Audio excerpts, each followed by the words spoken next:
Juan capítulo 12, versículo 27 al 50. Conforme lo vayas encontrando, por favor, ponte de pie para darle lectura. Juan capítulo 12, versículo 27 al 50. Ponte de pie, por favor, cuando vayas encontrando. Y vamos a leer únicamente del versículo 27 al 36 por cuestiones de tiempo, pero ahorita vamos a estudiar hasta el versículo 50. Entonces, ya sabes, de manera alternada, yo leo el 27, tú el 28, juntos terminamos leyendo versículo 36, oramos y nos arrancamos con este pasaje. Dice versículo 27 de Juan 12: ahora está turbada mi alma, ¿y qué diré? Padre, sálvame de esta hora, mas para esto he llegado a esta hora.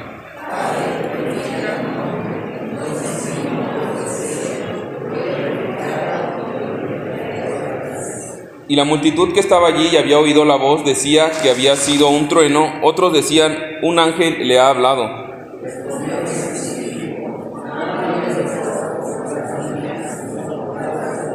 Ahora es el juicio de este mundo, ahora el príncipe de este mundo será echado fuera.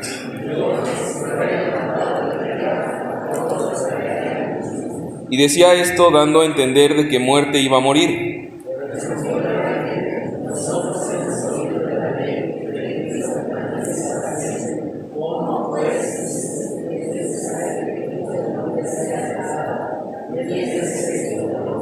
Entonces Jesús les dijo: aún por un poco está la luz entre vosotros, andad entre tanto que tenéis luz, para que no os sorprendan las tinieblas, porque el que anda en tinieblas no sabe a dónde va.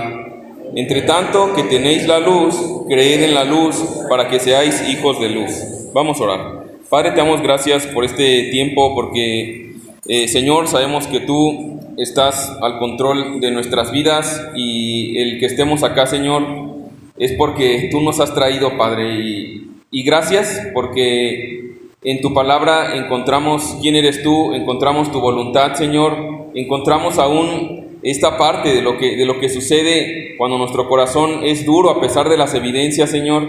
Y yo te ruego que por amor de Jesús, para gloria tuya, Señor, concedas fe el día de hoy, abra nuestros ojos, abra nuestro entendimiento, Señor, y a la luz de la Escritura y de quien dice que eres tú, Jesús, y quienes somos nosotros y la necesidad que tenemos de ti, Padre, podamos venir a ti, Señor.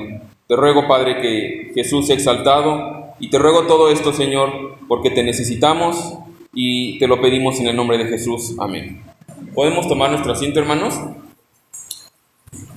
Juan capítulo 12, hace 8 días, nada más como para acordarnos un poquito en qué parte estamos. Hace 8 días estudiamos la primera parte de Juan capítulo 12, esta parte de lo que aparentaba ser la entrada triunfal de Jesús, 6 días antes de la Pascua, 6 días antes de ser crucificado, y veíamos cómo había una multitud de gente tremenda en Jerusalén que aclamaba y le gritaba Hosana, pero veíamos cómo también esta misma gente más adelante va a evidenciar que era un seguimiento falso, porque ellos tenían una expectativa falsa acerca de Jesús.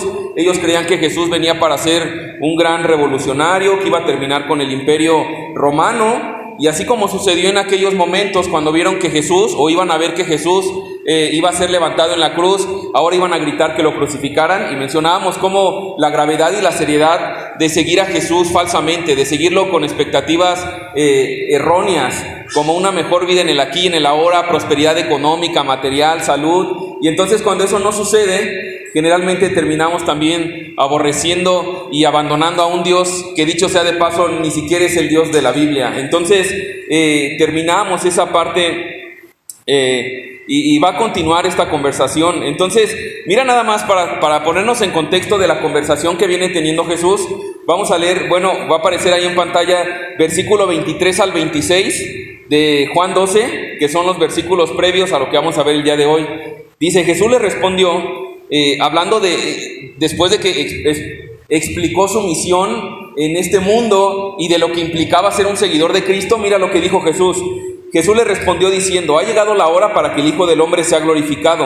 De cierto os digo que si el grano de trigo no cae en la tierra y muere, queda solo, pero si muere, lleva mucho fruto. El que ama su vida la perderá, y el que aborrece su vida en este mundo, para vida eterna la guardará. Si alguno me sirve, sígame, y donde yo estuviere, allí también estará mi servidor. Si alguno me sirviere, mi Padre le honrará. Entonces veíamos cómo Jesús explicaba de una manera muy gráfica el propósito, el evangelio. Lo que Cristo hizo fue cumplir o representar lo que este grano representaba. Más bien es que Cristo lo cumplió. Cristo murió, Cristo vino y dio su vida por nosotros para entonces tener fruto, es decir, que todos los que creemos en Él ahora seamos parte de su reino. Ahora, en respuesta a eso, veíamos estos últimos versículos, cómo luce alguien que realmente ha abrazado a Jesús como este Salvador, y veíamos que es alguien que ha muerto a sí mismo, que ha abandonado su vida para entonces ir en pos de aquel que lo compró, y eso es parte de lo que implica todo el evangelio. Y mi hermano, es importante esto porque veíamos también alguna cita de Zacarías la semana pasada, y veíamos y decíamos que toda la palabra de Dios, toda la escritura está dirigida a apuntarnos a Jesús,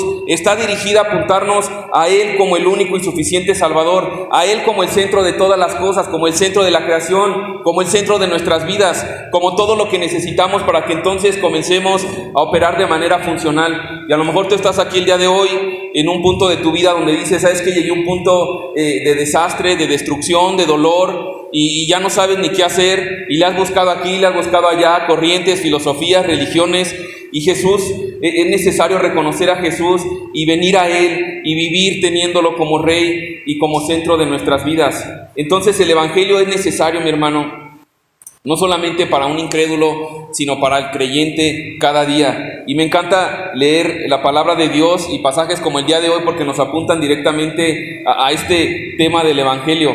Ayer platicaba con un hermano de aquí y hablábamos precisamente, ¿no? Cómo a veces cuando uno menciona el evangelio o a Jesús, como que la gente se incomoda. Y le platicaba yo que con un barbero que voy, es un jovencillo como de 21 o 22 años, ¿no? Y las primeras 2 o 3 veces que fui, teníamos pláticas muy, muy fluidas del fútbol, de gimnasio, de carros, de música, de películas, de series, ya sabes, ¿no? Y entonces con el paso de las idas ahí, él me preguntó, oye, pues ¿tú a qué te dedicas? Y ya le dije, pues soy pastor de una iglesia cristiana. Y de repente me encanta porque me ha pasado muchas veces eso, que la gente como que se le va la voz, se le va la lengua. Y él pasó de tener una relación fluida conmigo a quedarse prácticamente mudo los siguientes 10 minutos.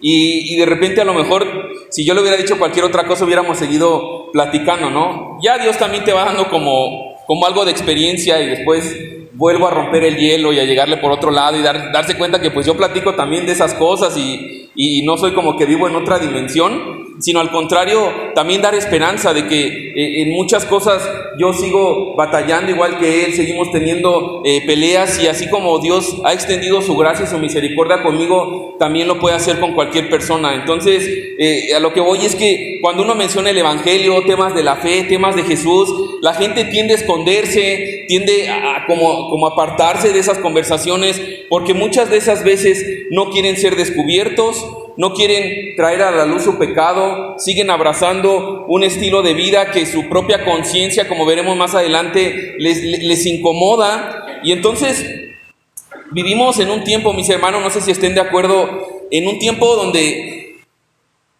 a la luz de la palabra de Dios, yo no creo que la maldad sea mayor. Y te explico esto. En la palabra de Dios también podemos ver cómo desde hace mucho tiempo estaba esta onda de la ideología de género, cómo ha habido mucha violencia, homicidios. Eso ha existido desde el Antiguo Testamento, siempre ha existido. Lo que sí creo que el día de hoy ha cambiado es que hay mayor exposición y por lo tanto una menor asimilación de la maldad. ¿Qué quiero decir con esto? Estamos ya tan acostumbrados a escuchar lenguaje tan obsceno, escuchar imágenes tan violentas en redes sociales, tú abres, tú prendes, ya no hay filtro, ya no hay horarios. ¿Te acuerdas cuando había un horario de adultos después de las 10, 11 de la noche que salía Facundo, ¿no? Y ya Facundo era lo más grosero, y ni siquiera decía groserías.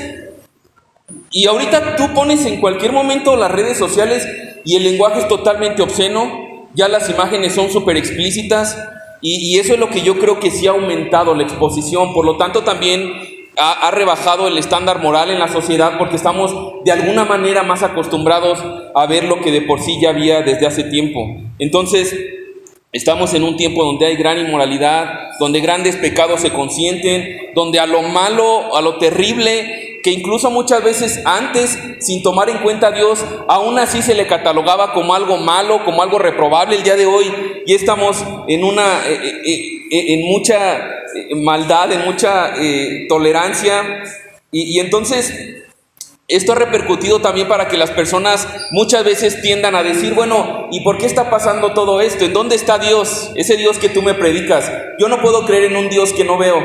Yo no puedo creer en un Dios que no me presenta señales, que no hace milagros, que no hace cosas que yo quiero ver específicamente. Y hay personas que dicen, mira, si Dios se presentara vivo o en persona, yo creería.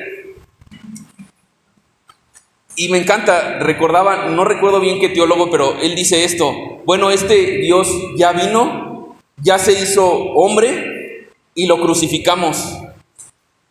Ahora hay gente el día de hoy que sigue creyendo que si pudiera haber algún milagro, alguna situación espectacular, entonces creería. Mis hermanos, vamos a ver cómo el día de hoy, a pesar de las evidencias que Cristo ya ha mostrado y que hacen algo evidente su presencia y su poder, cómo a pesar de esas evidencias, estos individuos, estos judíos siguen incrédulos. Y también nos explica cómo es que el día de hoy, a lo mejor tú te preguntas eso, oye, ¿cómo es que gente que conozco, a pesar de que es algo tan evidente, por qué sigue sin creer? Y vamos a ver eso el día de hoy. Entonces, nuestra incredulidad no tiene excusa delante de Dios, y vamos a ver 4 evidencias, al menos a la luz de este pasaje, de cómo Dios nos habla o cómo Dios evidencia que Él existe. La primera, evidentemente, es la creación. La creación hace evidente el poder de Dios. Si tú a lo mejor nunca has escuchado de la palabra de Dios, de la Biblia, nunca has estado en una iglesia, la creación hace evidente que existe un Dios. Mira lo que dice Romanos capítulo 1, versículo 20, respecto a este Dios que existe, que controla todas las cosas y por lo tanto tiene que ser reverenciado y adorado. Dice Romanos 1:20, porque las cosas invisibles de Él, hablando de Dios, su eterno poder y deidad, se hacen claramente visibles desde la creación del mundo, siendo entendidas por medio de las cosas hechas, de modo que no tienen excusa. De forma tan clara dice aquí que el que ve la creación ya no tiene excusa. O sea, si tú dices que yo quiero ver el poder de Dios, yo quiero ver cómo Él es tan poderoso y creador, cómo sostiene todas las cosas, bueno, mira la creación. En la creación no tenemos excusa, no tenemos excusa. Dice Salmo capítulo 19, versículo 1, los cielos cuentan la gloria de Dios y el firmamento anuncia la obra de sus manos. Los cielos cuentan la gloria de Dios. Mis hermanos, como hombres, aún te repito, si tú no has tenido un acercamiento real a la palabra de Dios, como hombres cada uno de nosotros sabemos dentro de sí que esto no pudo haber sido creado de un accidente, de una mera explosión. Esto está tan perfectamente controlado, organizado, el día, la noche, el aire. Basta con que tú salgas y mires a tu alrededor para ver que esto requirió de un gran arquitecto, que es Dios, nuestro Rey y nuestro Señor. Mis hermanos, yo no sé qué te guste a ti hacer de la naturaleza, qué te gusta apreciar. En mi caso, mi papá le gusta mucho el mar y obviamente pues crecí como acostumbrado a admirar el mar. Y desde niño me encanta el mar. Y yo mucho tiempo no creía en Dios, a pesar de que estaba dentro de una iglesia cristiana. Yo decía, eso qué onda, está bien para mis papás, pero qué flojera, yo voy a hacer mi vida, yo le voy a dar por otro lado. Y hasta que te das cuenta que no hay nada y nada más le das la vuelta para llegar al punto que Dios te quería llevar, a lo mejor desde hace ya muchos años, pero terminas ya o regresas lastimado, regresas con el corazón roto, y a lo mejor Dios te ha traído aquí para evitarte todo eso. Pero yo estaba en ese punto que, a pesar de que no creía en Dios, yo veía el mar y decía dentro de mí, esto es tremendo, esto es glorioso, esto no, ¿cómo funciona? ¿Cómo no rebasa los límites? Y sabemos que la palabra de Dios dice que Dios cuida hasta esos límites del mar. Entonces, aunque tú en algún momento quieras negar a Dios, al ver la creación puedes ver su poder. Y entonces eso nos lleva a lo que dice Salmo 14:1. Dice el necio en su corazón, no hay Dios. Es decir, la creación es tan evidente que para que tú tengas que decir y afirmar y abrazar esta idea de que no hay Dios, la verdad es que tiene que ser una tremenda necedad. Tremenda necedad. La palabra dice, eres realmente un necio. Sin embargo, el hombre, como seres humanos, a pesar de que vemos la creación, tendemos a escondernos y a poner un montón de obstáculos para eso. Y no solamente evadimos la idea de creer y abrazar y volvernos a un Dios creador que creó nuestra vida también, nuestro cuerpo que funciona de una manera tan perfecta, tan increíble, a pesar de mecanismos tan complejos que han intentado crear, pero no pueden crear, pueden replicar, pero no pueden crearlo desde cero como nuestro Rey, como nuestro Señor. Pero lo que sucede en el hombre es esto. Romanos capítulo 1, versículo 21, después de que habló de que su eterno poder y deidad se hacen visibles en la creación, dice esto: pues habiendo conocido a Dios, no le glorificaron como a Dios ni le dieron gracias, sino que se envanecieron en sus razonamientos y su necio corazón fue entenebrecido. Profesando ser sabios, se hicieron necios y cambiaron la gloria del Dios incorruptible en semejanza de imagen de hombre corruptible, de aves, de cuadrúpedos y de reptiles. Entonces, aquí la palabra de Dios, otra vez, has estado ahí, a lo mejor es tu punto ahí el día de hoy, pero a lo mejor has conocido gente ahí y dices, es tan evidente que hay un Dios, y gente que dice, no, yo no creo que haya sido así. Y inventan un montón de cosas y dicen, mira, aunque pudieran aparentar ser muy sabios, wow, qué estudiosos, la palabra dice más bien que ellos, profesando ser sabios, terminan siendo necios. Como dice Salmo capítulo 14, también terminan dando gloria y adorando a cualquier cosa que no es Dios, levantando ídolos falsos, levantando filosofías y sobre todas las cosas, levantándose al Dios que más comúnmente levantamos, que es nosotros mismos. Y entonces es evidente que hay un Dios creador que sostiene las cosas, pero yo no le tomo en cuenta, vivo para mí, para mi reino, no me importa lo que Él diga, lo que haga su palabra, sino que yo soy Dios, conmigo que no se meta. Y es lo que está hablando aquí, profesando ser sabios nos volvemos necios. Entonces, esa es la primera evidencia. Vamos a ver ahorita por qué se va a conectar con el pasaje del día de hoy, pero esa es la primera evidencia que todos tenemos a nuestro alcance. La palabra también nos habla de la gracia común y la gracia específica, por ejemplo. Entonces, la gracia específica es para todo aquel que ha creído en Jesús, que ha nacido de nuevo, que por su gracia ahora tiene entendimiento. Pero hay una gracia común, es decir, tú puedes no creer en Cristo, no creer en Dios, pero sigues respirando. Dios sigue dando gracia a tu vida, sigue calentándote, sigue proveyéndote, sigue dándote un techo, una casa, esperando que sea esa gracia lo que te lleve al arrepentimiento. Entonces, la gracia, aun si tú no eres creyente, la gracia de Dios te sigue sosteniendo.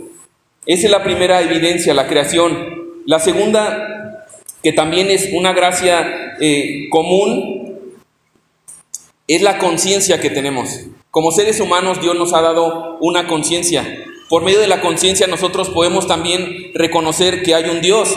Si no, ¿quién estipuló si es algo bueno o algo malo? Si no hubiera Dios, no habría estos estándares. Ahora, dice Romanos capítulo 2, versículo 15, hablando de este tema de la conciencia. Yo no sé si te has preguntado, y esto es algo por lo que la conciencia nos hace evidente que Dios existe. Que tú ni eras creyente, ni habías ido a una iglesia, ni habías leído una Biblia, y cuando hacías algo malo, te querías esconder. ¿Cómo sabías que era malo? Porque hay una conciencia. Dice Romanos capítulo 2, versículo 15, mostrando la obra de la ley escrita en sus corazones, dando testimonio su conciencia y acusándoles o defendiéndoles de sus razonamientos. Esos momentos donde, aunque quieres cerrar tus ojos y no me importa Dios, yo le voy a dar por mi lado, pero te incomoda y en tu conciencia sabes que no es así. Esta misma capacidad dentro de la conciencia que Dios nos ha dado únicamente a los seres humanos de crear, o más bien de amar, de conocer, de relacionarnos y comunicarnos con las personas y con Dios. Mis hermanos, una manera muy sencilla de comprobar que tenemos conciencia, aun si tú rechazas la palabra de Dios, es ese momento cuando tú ves injusticias en las noticias. ¿Qué sentiste cuando hace un par de meses, 3 meses, asesinaron a esta pequeñita y no la encontraban hasta que apareció en su casa? No conocemos a la pequeñita, no conocemos a su papá, no conocemos, pero hay algo que hierve nuestra sangre, un sentido de justicia que dices, ¿por qué tiene que ser así? Esto no es justo. Y eso es por medio de la justicia. Dentro de nosotros la conciencia nos dicta que hay un supremo juez justo. Fuimos creados a imagen y semejanza de Dios y por lo tanto también esta conciencia opera. De tal manera, mis hermanos, que no solamente la creación sino también la conciencia nos hace evidente que hay un Dios. Tristemente, como seres humanos, muchas veces intentamos callar esa conciencia, y entonces nuestra vida apartada de Dios nos ha llevado por heridas, por pecado que nos ha traído grandes consecuencias, y esa conciencia la intentamos apagar. ¿Con qué? Con sustancias, con relaciones, con amistades, e intentamos callar o apaciguar esto que sabemos que está mal porque estamos caminando fuera de nuestro Creador, pero intentamos vivir anestesiados. Nos acostumbramos a vivir de una manera disfuncional y no es lo que Dios quiere. Y si es tu caso aquí, mi amigo, mi hermano, créeme que Dios no quiere dejarte así. Hace poco leía un artículo respecto a los bebés y recomendaban esto, ¿no? Yo agradezco mucho, de verdad, por mi esposita, porque ella es súper diligente con nuestras hijas, súper diligente con las niñas, y en esta etapa del cambio de pañales, hay un tip que te dan y te dicen generalmente, bueno, no quiero entrar en discusión, a lo mejor tú tienes otra perspectiva, que hay muchas mamás y hay muchos puntos de vista en la crianza, ¿no?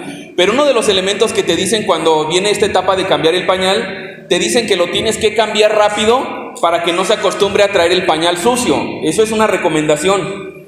Ahora, muchas veces lo que sucede es que no se les cambia rápido el pañal y se acostumbran a andar así, ahí con todo el pañal, todo cargado, todo apestoso, y se acostumbran. A lo mejor al principio fue incómodo, pero se terminan como que acostumbrando. Ahora, mis hermanos, como hombres, y a lo mejor es tu caso el día de hoy, que tu conciencia, por esta vida viviendo apartado de Dios, porque no la has tomado en cuenta, tu conciencia te ha llevado a sentirte sucio, a saber que, ¿sabes qué? He hecho cosas malas, ¿cómo podría acercarme a Dios? Tristemente muchos hombres se acostumbran a eso y comienzan a endurecer su corazón y termina haciéndose un callo en la conciencia, cuando muchas veces Dios nos hablaba: vuélvete a mí, yo te perdonaré, te limpiaré de mis iniquidades, yo te hice para mí, para mi gloria. Y a lo mejor tú estás aquí el día de hoy y mi anhelo es que no te acostumbres a vivir con el pañal sucio. Dios no te creó para eso. Dios te creó para que seas su hijo, para que camines conforme a su voluntad. Y a lo mejor el pecado te ha llevado a esa vida que puedes decir: ¿sabes qué? Mi vida ya está literalmente así para agarrar y tirarle un bote. A lo mejor has tenido hasta pensamientos depresivos o suicidas que dices: mira, ya no hay manera de que yo pueda limpiar mi vida. Y efectivamente no hay manera en que tú puedas hacerlo. Pero hay un Salvador que ya la limpió en el madero y que te está llamando a abrazar ese perdón, esa salvación, y por medio de la palabra, como dice Salmo 119, limpies tu camino también. Dice: ¿con qué limpiará el joven su palabra? ¿Con qué limpiará el joven su camino? ¿Con qué limpiará el hombre su camino? Con su palabra. Con la palabra es lo que nos da orden, lo que nos da y nos vuelve al diseño original. Entonces, es el tema de la creación, el tema de la conciencia. Mira, otra parte, puse aquí un detalle también especial del tema de la conciencia. ¿Te has preguntado también por qué hay este sentimiento como hombres que igual ni conocías de Dios ni nada, pero dentro de nosotros sabemos que esto no puede ser todo lo que hay? Puedes tener distintas creencias, distintas esperanzas después de la muerte, pero dentro de nosotros hay este sentir de que esto no puede ser todo lo que hay. Y es porque Dios mismo, en esta conciencia, puso eternidad en nuestros corazones. Dice Eclesiastés capítulo 3, versículo 11. Todo lo hizo hermoso en su tiempo y ha puesto eternidad en el corazón de ellos, sin que alcance el hombre a entender la obra que ha hecho Dios desde el principio hasta el fin. Dios puso eternidad en nosotros y de repente nos resistimos a pensar, y es natural, si es que esto no puede ser todo. Y a lo mejor tú crees en la reencarnación y cuestiones así. Mira, aquí está hablando, no somos seres que nos vamos a quedar aquí, nos está esperando una eternidad. Ahora, como veremos al final, lo que va a depender de dónde pasaremos esa eternidad será lo que hagamos el día de hoy con Jesús. Mira lo que dice C.S. Lewis, y con esto termino este punto de la conciencia. Si encuentro dentro de mí un deseo que ninguna experiencia en este mundo puede satisfacer, la explicación más probable es que fui hecho para otro mundo. Y para muchos a lo mejor estas son expresiones que dices: híjole, la verdad es que Dios tiene razón cuando habla de que me creó para Él. Y si desde un inicio hubiera mejor vivido en Él, me hubiera ahorrado tantas heridas, tantas cicatrices en mi vida. Pero el día de hoy, mi amigo, también Dios te está extendiendo la invitación a ti, que a lo mejor has buscado en distintas cosas, en relaciones, en estudios, en trabajos, saciar ese deseo de tu alma, pero será insaciable y seguramente ya lo has probado, ya has andado de relación tras relación, de adicción tras adicción. Y hoy Cristo te dice, bebe de mí, yo soy la fuente de agua viva, y cuando bebas de mí no tendrás sed jamás.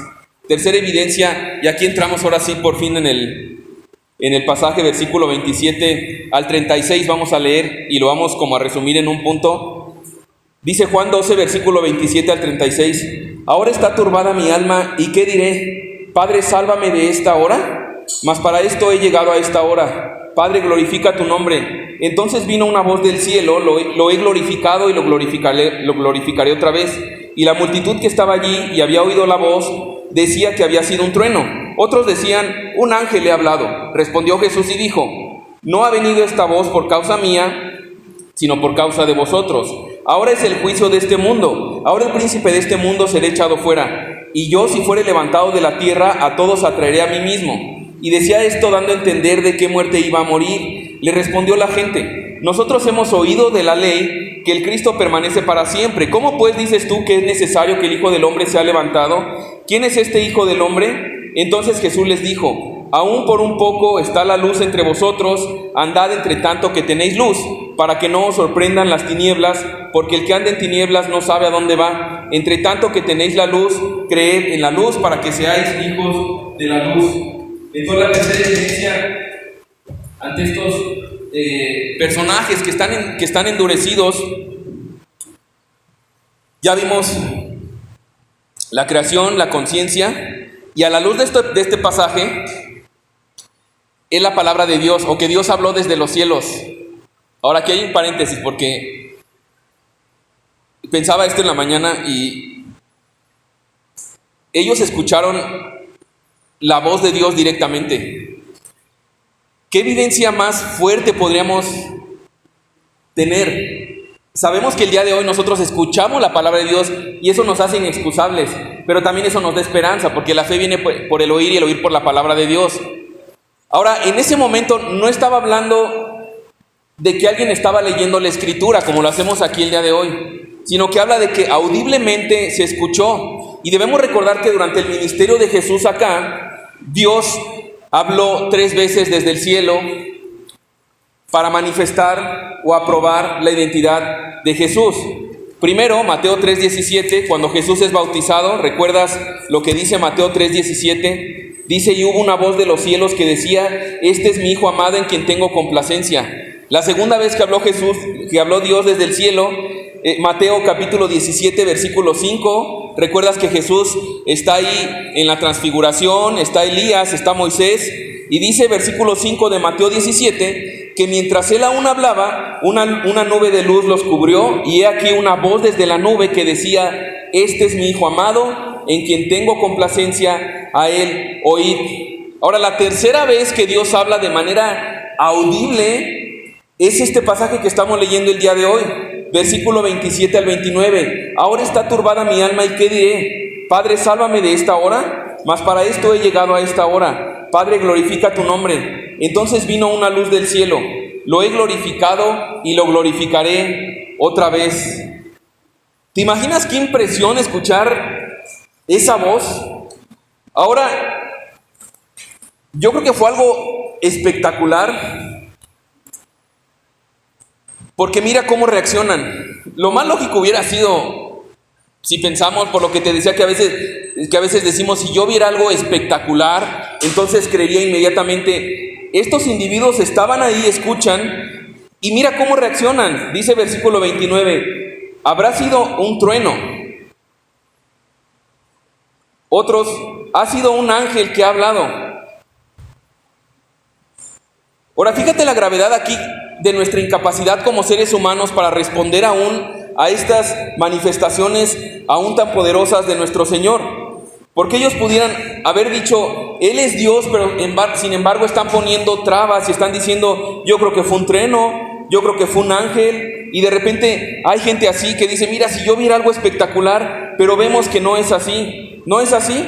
Ahora, la cuarta evidencia, mis hermanos, Y ahorita vamos a hablar por qué no es así y cómo estas personas más bien era un tema de conveniencia. Pero mira la cuarta evidencia para terminar esta parte de las evidencias de Dios. La evidencia más sublime de Dios es Cristo. Y en Cristo tenemos también su palabra. Cristo es la más grande de las evidencias que pudiera presentarnos delante de nosotros, porque Cristo es Dios mismo hecho carne. Jesús ya nos ha mostrado en los primeros capítulos de Juan capítulo 1 al 11. Jesús no es un simple profeta, no es un simple maestro, no es un iluminado, no es un gran ejemplo del estándar moral. Hay gente que le encanta leer Mateo 5, 6 y 7, este sermón del monte, y dice, a mí me encanta tomar eso como estilo de vida, ya como creer como Salvador y los pecados y eso, ya no, pero definitivamente es un gran ejemplo moral. Mis hermanos, Jesús no es simplemente eso, Jesús es Dios mismo hecho carne. Colosenses capítulo 1, versículo 15, Él es la imagen del Dios invisible, el primogénito de toda creación. Y me encanta porque a lo mejor tú estás en un punto en el que dices, bueno, entiendo lo de la creación, lo de la conciencia, pero yo oigo tanto que Dios y que Dios y que Dios, pero ¿quién es Dios? ¿Cómo conozco a Dios? ¿Cómo conozco sus atributos? ¿Cómo conozco su carácter? Conoce a Cristo. ¿Quieres conocer a Dios? Conoce a Cristo, Él es la imagen del Dios invisible. Dios mismo nos edifica con sus palabras. Dios mismo se mostró aquí en Cristo a través del Evangelio de Juan, en sus milagros, en sus prodigios. No hay evidencia más grande que el mismo Jesús. Ahora, ¿qué sucede cuando Cristo es presentado en nuestras vidas? Y a lo mejor es tu caso el día de hoy, pero nosotros lo rechazamos. Dice Juan capítulo 3, versículo 19, y esta es la condenación, que la luz vino al mundo y los hombres amaron más las tinieblas que la luz, porque sus obras eran malas. Es decir, se te predica, te hace sentido, wow, pues sí, Dios definitivamente es creador, y como creó, pues me creó también a mí, pero yo me he alejado, he pecado, ahora he sufrido las consecuencias también, pero Cristo me llama a arrepentirme, a venir a Él, por lo tanto a abandonar cierta manera de vivir, ciertas obras malas, y eso todo hace sentido. Pero hay algo por lo cual decimos no.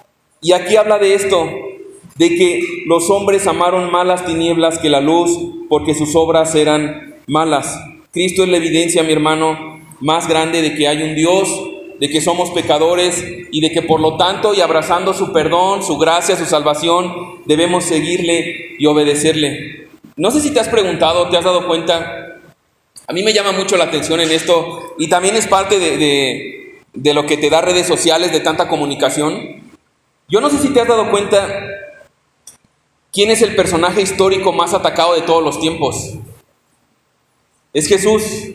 Ha habido mucha gente que se ha esforzado por terminar con la palabra de Dios, ha puesto recursos, ha puesto empeño, ha puesto toda su inteligencia para intentar ir en contra de la obra de Cristo, pero no han podido. Digo, yo no veo gente intentando terminar con Aristóteles, con Confucio, con Napoleón. Yo no veo gente que esté intencionalmente intentando callar a estos individuos, porque naturalmente el hombre pecador y por conveniencia quiere cubrir esas evidencias de parte de Dios. Ahora, hasta aquí imagínate esa escena, están escuchando la voz de Dios. Lo natural sería que ellos creyeran, pero dice versículo 37 que a pesar de todas las evidencias, de los milagros que han visto, de las señales que Jesús ha hecho, de la misma voz de Dios hablando y aprobando ahí la identidad de Jesús, dice versículo 37, pero a pesar de que había hecho tantas señales delante de ellos, no creían en Él. No creían en Él. Había puesto Dios una y otra vez motivos para que creyeran, pero no creían. Ahora, ¿por qué no creían? Y esto es muy importante también para nosotros. En algún momento me explicaban a mí con una ilustración así. Imagínate un profesor que tiene un estudiante y este estudiante es un mal estudiante. Entonces el profesor llama a los papás y le dice, ¿sabe qué? Su hijo es muy mal estudiante. La verdad es que sacó 0. Fue el más bajo de todo el salón. Todos los demás sacaron arriba de 8 y su hijo sacó 0. Y como papás, muchas veces, ¿qué diríamos? No, mi hijo no es así. En la casa sí es bien estudioso, allá es bien inteligente, bien obediente. Y entonces a lo mejor le dices, profe, dele otra oportunidad. Y entonces el profesor le dice, ok, vamos a darle otra oportunidad, vamos a hacerle la misma prueba que a los demás, pero le vamos a dar más tiempo. Le da más tiempo, todos sacan 8 y él vuelve a sacar 0. No, pero dele otra oportunidad. Ok, vamos a dejar que lo haga con su cuaderno abierto. Ahora, si eras como yo, tristemente, yo casi no anotaba nada en los cuadernos, ¿no? Y se siente bien feo cuando te dan esa oportunidad y no tienes nada. Pero supongamos que él tenía, y aún con el cuaderno abierto, saca 0. Es decir, ahí tiene las respuestas, es tan evidente, pero sigue sacando 0.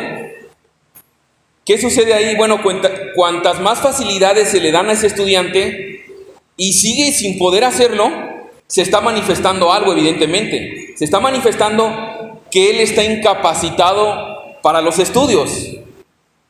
Bueno, esto es exactamente lo que Dios está haciendo a través de lo que te he venido diciendo, de las evidencias de que Dios es real. Lo que Dios está haciendo aquí en este pasaje es que Dios les está hablando de una manera audible a través de su palabra, a través de la creación, a través de nuestras conciencias, a través de prodigios, a través de su ministerio, de sus milagros. Y ellos lo vieron, nosotros lo estudiamos y a lo mejor lo has estudiado ya durante este tiempo con nosotros, pero aún así no creemos. Y a lo mejor has estado ahí, oye, ¿por qué hay personas que llevan tanto tiempo en la iglesia, tanto tiempo escuchando, hasta se saben de memoria, entienden lo que dice, pero no creen? ¿Qué nos está diciendo Dios? Que hay una incapacidad en nosotros, hay una incapacidad. Mira lo que puse en pantalla, hay algo, mi hermano, que naturalmente está mal en nosotros. Por causa del pecado, todos nosotros tenemos una incapacidad espiritual tan profunda que necesitamos ayuda espiritual divina. Y digo esto porque somos dados a decir a esos individuos, ¿por qué no creen? Pero a la luz de lo que vamos a ver, todos nosotros, por causa del pecado, nacemos con este mal, con esta incapacidad espiritual de creer en Cristo, de abrazarlo como Señor y Salvador, aun cuando se nos den los elementos, aun cuando se nos diga una y otra vez, aun cuando leamos la Biblia y decimos, bueno, podemos entender, pero hay algo que no sucede, que no baja en nuestro corazón, y es esta incapacidad espiritual. Hay un problema espiritual en el ser humano que no es que no creas, sino que no puedes creer naturalmente. No podemos creer de manera natural, necesitamos la intervención divina. Versículo 37 dice, a pesar de todo eso, a pesar de lo que había hecho, de tantas señales delante de ellos, no creían en él. ¿Para qué? Para que se cumpliera la escritura. Versículo 38 de Juan 12 es una profecía que hablaba en Isaías 53. Dice Juan 12:38, para que se cumpliese la palabra del profeta Isaías, que dijo, Señor, ¿quién ha creído a nuestro anuncio? ¿Y a quién se ha revelado el brazo del Señor? Y fíjate que la profecía de Isaías no dice que quien crea, sino dice quien crea a nuestro anuncio. ¿Quién ha creído a nuestro anuncio? Entonces, es importante porque Cristo nos está hablando de que nuestra fe debe ser específica. Debe ser específicamente en alguien. No está diciendo simplemente que creamos. ¿Por qué digo esto? El día de hoy, no sé si te has dado cuenta, pero hay un gran movimiento de promover la fe. Tú tienes que tener gran fe para que entonces tu vida mejore y tu vida se ordene. Y el chiste es que tú tengas mucha fe para que se cumpla.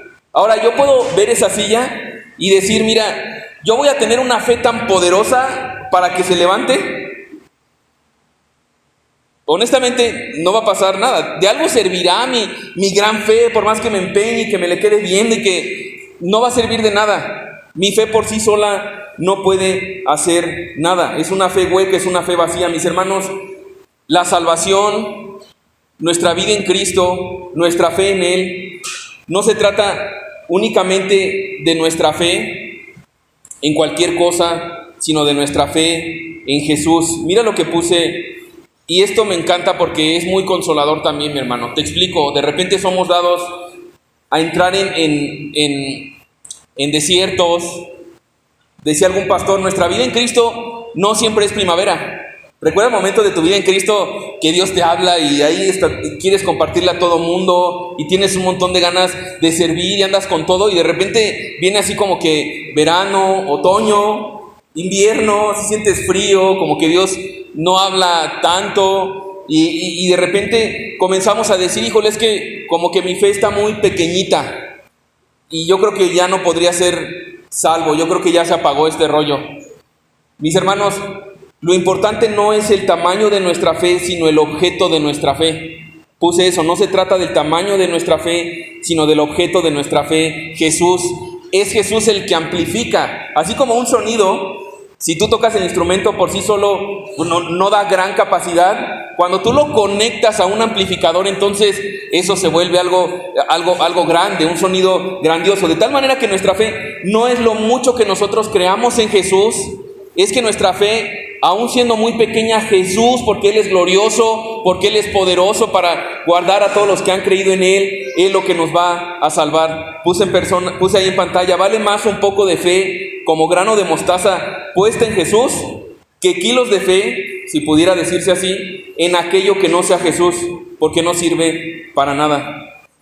Vale más ese pequeño grano de mostaza, si pudiéramos decirlo así. Entonces el problema del hombre, el problema de muchos de nosotros, no es que no creamos, no es que no queramos creer, sino que hay una incapacidad dentro de nosotros. Y esa incapacidad de no poder creer en Dios nos lleva a creer en nosotros mismos. Y entonces nos encontramos en puntos de nuestra vida donde creemos y vivimos por fe en nuestro trabajo, creemos y vivimos por fe en nuestro matrimonio, creemos y vivimos por fe en nuestros hijos, en los políticos, en que ya se acabe el COVID, en estar mejor físicamente, en cuidarnos exteriormente, y ponemos nuestra fe en muchas cosas, porque somos personas que fuimos creados con un corazón adorador. El problema es que nos adoramos a nosotros mismos en lugar de aquel que nos creó.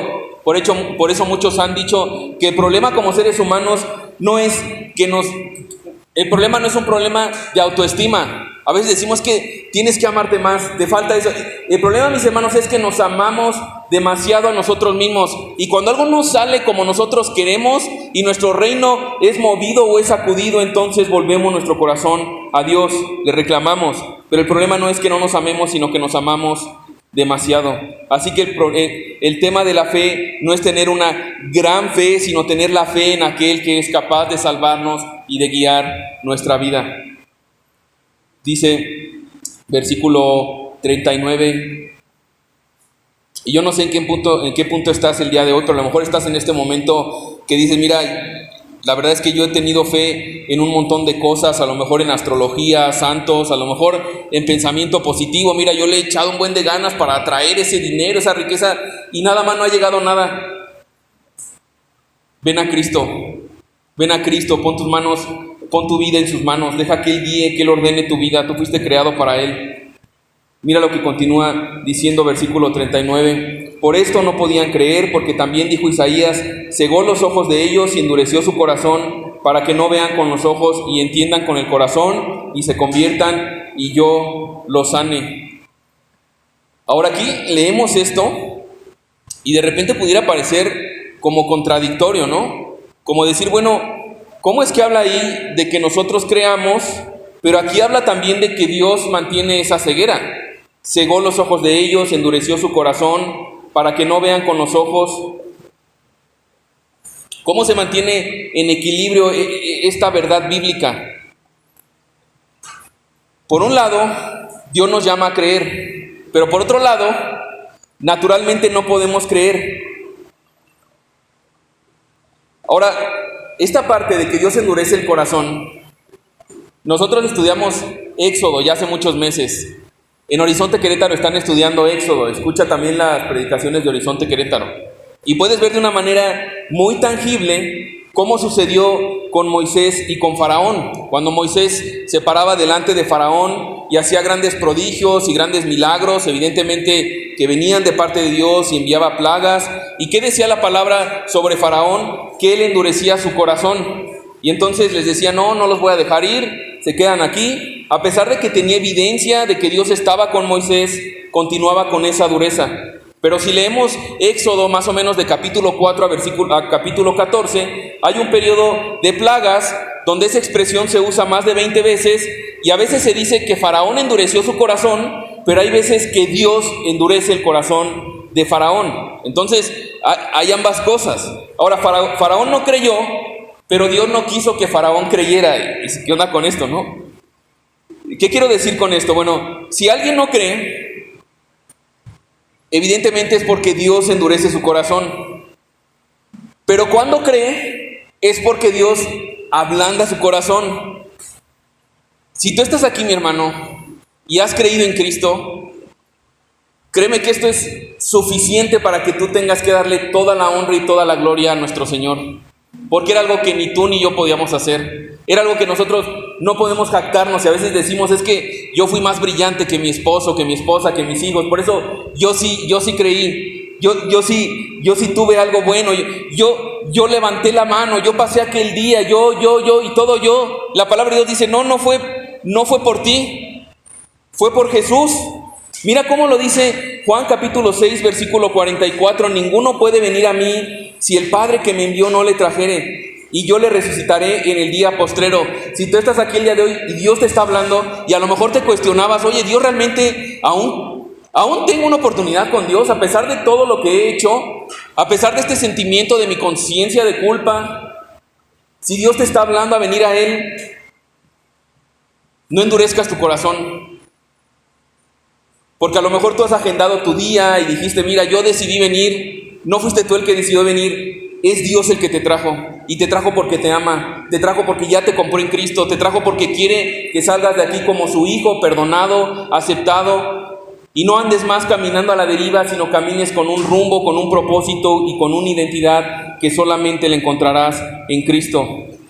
Mira lo que dice Efesios capítulo 2, versículo 1 acerca de esta incapacidad.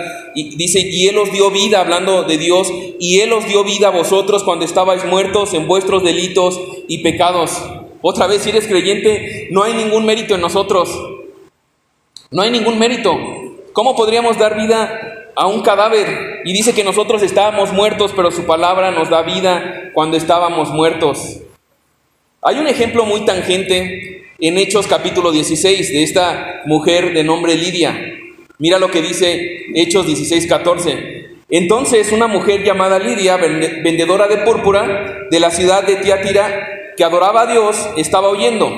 Y el Señor abrió el corazón de ella para que estuviese atenta a lo que Pablo decía. Lidia creyó, ¿por qué? Porque el Señor abrió su corazón y entonces pudo escuchar. Cada uno de nosotros, mis hermanos, estábamos igual que estos judíos ante las evidencias, a lo mejor hasta ante la palabra, muchos años, mucho tiempo delante de nosotros, teníamos evidencias, pero no pasaba nada, no creíamos. Hasta que un día, en el tiempo perfecto de Dios, por su gracia, por su misericordia, Él ablandó nuestro corazón y entonces pudimos creer. Y mi anhelo es que ese sea el día de hoy para ti, si no has llegado a ese punto. Mis hermanos, tenemos un Dios que es soberano, es decir, Él tiene control sobre todas las cosas, un Dios que es grande, un Dios que salva a quien quiere, como quiere, cuando quiere. Por lo tanto, cuando Él nos salva, cuando abrazamos esa salvación, es digno de toda la gloria y de toda nuestra vida. Mira lo que dice Romanos capítulo 8, versículo 30, cuando comenzamos a jactarnos. Dice, y a los que predestinó, a estos también llamó, y a los que llamó, a estos también justificó, y a los que justificó, a estos también glorificó. Es decir, desde que nos eligió, desde antes de la fundación del mundo, hasta que nos dé un cuerpo nuevo glorificado, ¿quién dice que hizo todo? Él. ¿Para qué? Para que a Él sea la gloria por los siglos de los siglos. Ahora, a lo mejor piensas, y este es el peligro de predicar este tipo de conceptos que aparecen en la palabra de Dios. A lo mejor piensas, bueno, entonces últimamente si yo no creo y acabo en el infierno, pues le voy a echar la culpa a Dios, porque no me salvó, porque no ablandó mi corazón. Mi amigo, mi hermano, de verdad, no es así. Déjame decirte que delante de Dios todos tenemos la responsabilidad de responder ante quien es Él. Serán nuestros pecados los que nos arrojarán al infierno, será nuestra maldad el rechazar a Jesús, será por nuestros pecados que seremos declarados culpables delante del trono de la justicia de Dios. Es decir, si terminamos en el infierno, será por mérito nuestro, por nuestra responsabilidad. Pero en cambio, si terminamos en gloria, si terminamos una eternidad con nuestro Señor, será todo mérito de aquel que nos compró. Mira lo que dice Romanos 8, versículo 16, hablando de que Dios tiene misericordia de quien quiere tener misericordia. Dice, así que no depende del que quiere ni del que corre, sino de Dios que tiene misericordia. Ahora, también una pregunta natural aquí es que dices, bueno, ¿y por qué solo tuvo misericordia de algunos? ¿Por qué no de todos? Número uno, creo que lo más lógico, lo más justo y lo más racional sería preguntarlo de manera opuesta. Señor, ¿cómo es posible de que a pesar de que tú nos creaste, que nos das aliento, que nos sostienes, que creaste en este tema de Adán y Eva en el Edén con todas las comodidades, las facilidades, ¿cómo es posible que ante tu bondad, ante tu gracia y ante tu misericordia y nosotros te repudiamos, te damos la espalda, somos rebeldes a ti? ¿Cómo es posible siquiera que has salvado a uno? ¿Cómo es posible? No porque no salvas a todos, sino ¿cómo es posible que siquiera has salvado a uno? Y mi hermano, si tú eres salvo, como te lo mencionaba hace rato, si tú has creído en Jesús, gózate en esto y dale gracias y dile, Señor, gracias porque yo sé que no soy mejor que nadie. Gracias porque un día tu gracia ablandó mi corazón, y así como ese mismo calor ablanda el corazón de algunos, también endurece, como endurece el barro. Pero puedes dar gracias a Dios. Y mis hermanos, es lo que hacemos como un punto de partida aquí. Siempre recordamos lo que Cristo ya hizo, la vida que Él nos dio por su pura gracia y por su misericordia, aun cuando nosotros no teníamos interés en Él, o teníamos un falso interés como estos individuos al inicio de capítulo 12, pero Dios, a pesar de eso, salió a nuestro encuentro, ablandó nuestro corazón y entonces nos dio salvación y una identidad en Cristo. Dice versículo 42, vamos ya llegando al cierre. Con todo eso, con todas las evidencias que han visto, aún de los gobernantes muchos creyeron en Él. Y es que decir, ¿cómo no creer ante tanta evidencia? Y a lo mejor estás así, pues ¿cómo no creer? Pero a causa de los fariseos no lo confesaban, para no ser expulsados de la sinagoga, porque amaban más la gloria de los hombres que la gloria de Dios. Y déjame decirte esto, mi amigo, la vida en Cristo va a ser esto. Vas a llegar a un punto donde te vas a encontrar en una Y, donde Cristo va a poner, lo decíamos hace 8 días, va a poner a prueba tu fe. Y va a haber un punto donde, y seguramente has estado ahí, donde dices, es que mira, si realmente me entrego a Jesús, le sigo, le sirvo, busco su palabra, me integro a la iglesia, lo integro a mi trabajo y comienzo a trabajar de una manera que le honre, eso va a traer crítica, eso va a traer desprecio, eso va a traer rechazo. Mi familia Yo sé de gente aquí que ha sido literalmente desterrada de su familia y le han dicho, ¿cómo es posible que te hiciste aleluya? ¿Cómo es posible que...? Y así es. Yo platicaba esto porque yo crecí en un círculo que gracias a Dios era cristiano. Yo no sufrí eso. Ahora, tampoco era cristiano por haber nacido en una cuna cristiana. Estaba muerto en mis delitos y pecados hasta que Cristo abrió mi entendimiento. Pero hay personas aquí que han sido literalmente despreciadas de su familia, de sus amigos, de su trabajo. Y estos individuos, a pesar de que todo les hacía sentido, abrazaron más la gloria de los hombres. Y eso dice la palabra, Proverbios 29:25, el temor al hombre es un lazo, pero el que confía en el Señor estará seguro. Mi amigo, no sigas viviendo esta vida con un lazo, viviendo de la aceptación de los hombres. Confía en el Señor y estarás seguro. Ahí está tu propósito, ahí está tu identidad. Ahora, ¿qué es lo que ellos creían? ¿Qué es lo que Jesús está anunciando? Tenemos que regresar un poquito a versículo 27.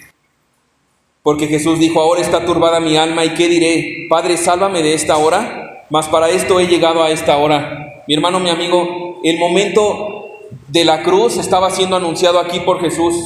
Jesús, siendo todopoderoso, habiendo mostrado un montón de prodigios, de señales,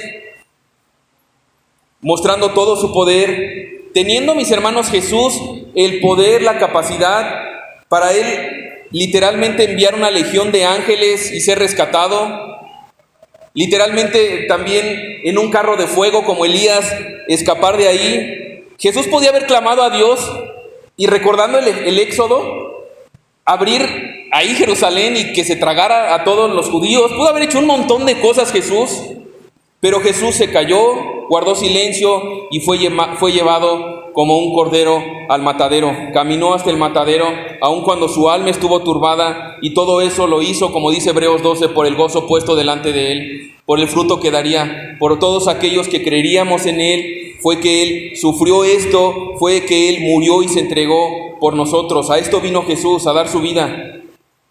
Dice versículo 44 al 50, y con esto vamos a ir concluyendo. Jesús clamó y dijo: el que cree en mí, no cree en mí, sino en el que me envió, y el que me ve, ve al que me envió. Otra vez citando su deidad: yo, la luz, he venido al mundo para que todo aquel que cree en mí no permanezca en tinieblas. Si tu vida está en tinieblas, Dios te está hablando: ¿sabes qué? Ven a mí, camina conforme a mi palabra, ordena tu vida.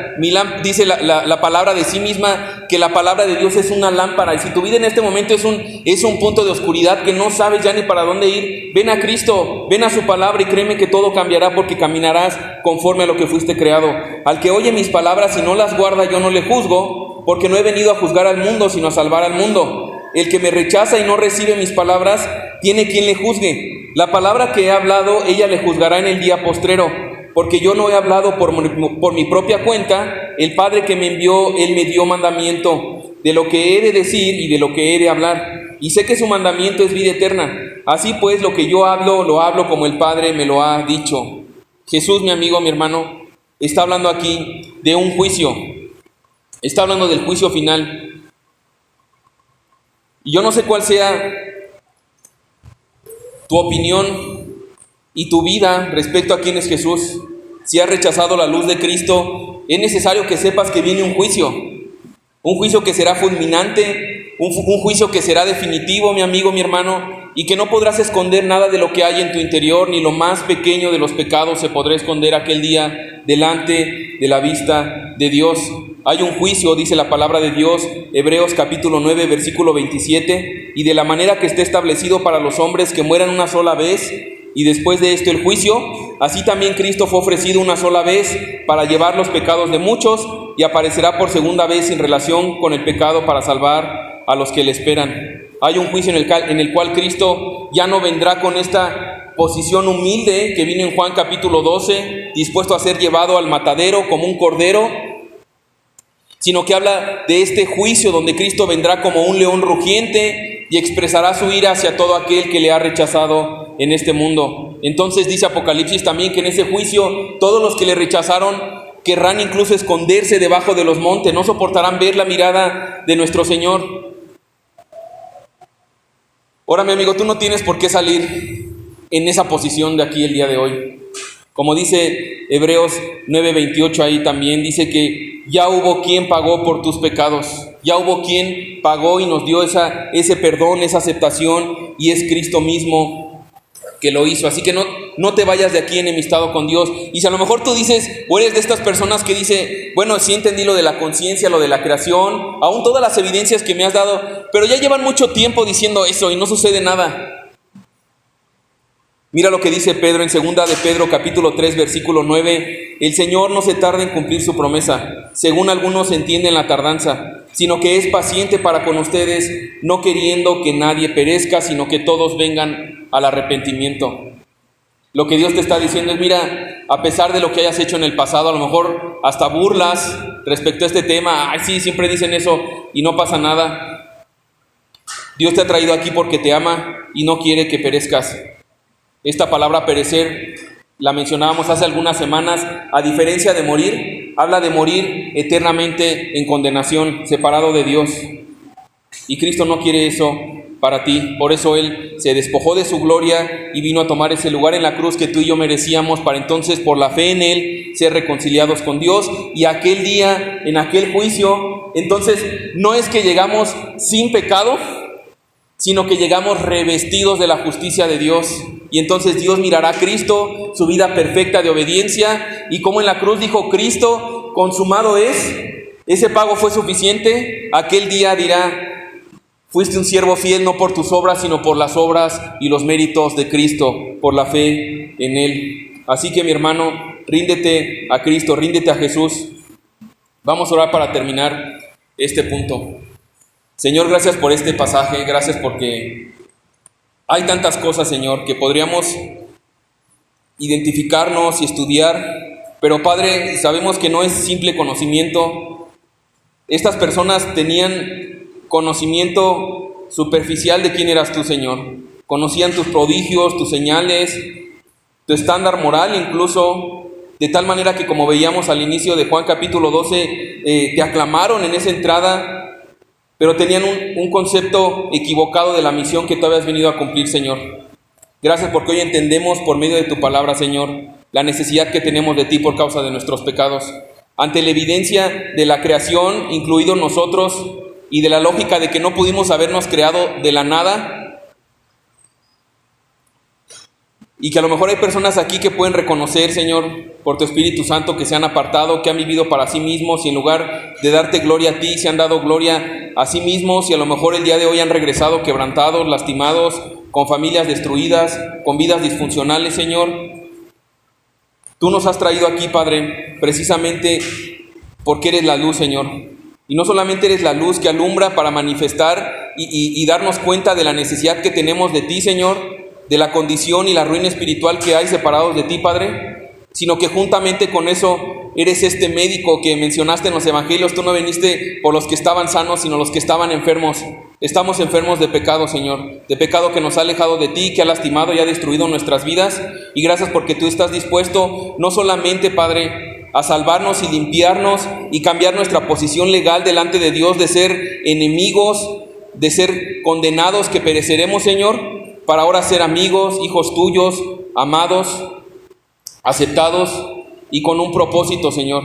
Y gracias porque es tu palabra lo que también en el aquí y en el ahora afirma nuestra identidad, alumbra nuestro camino y limpia nuestra vida, Señor, de tal manera que podamos dar fruto para tu gloria, Padre. Así que gracias por tu palabra, Señor. Yo te ruego que si hay personas acá, Señor, que han escuchado esto, no endurezcan su corazón. Y a lo mejor, Padre, también como creyentes nos des el gozo de tu salvación, como dice David en Salmo 51, devuélvenos ese gozo, Señor, de saber que estamos espiritualmente muertos, de lo que para nosotros era imposible, Señor, para ti fue posible, porque tú eres Rey, tú eres Señor, aún de nuestras almas, de nuestras vidas, de nuestra fe, Señor. Y es un gozo por el cual queremos alabarte y queremos darte gloria y honor. Así que recibe esta adoración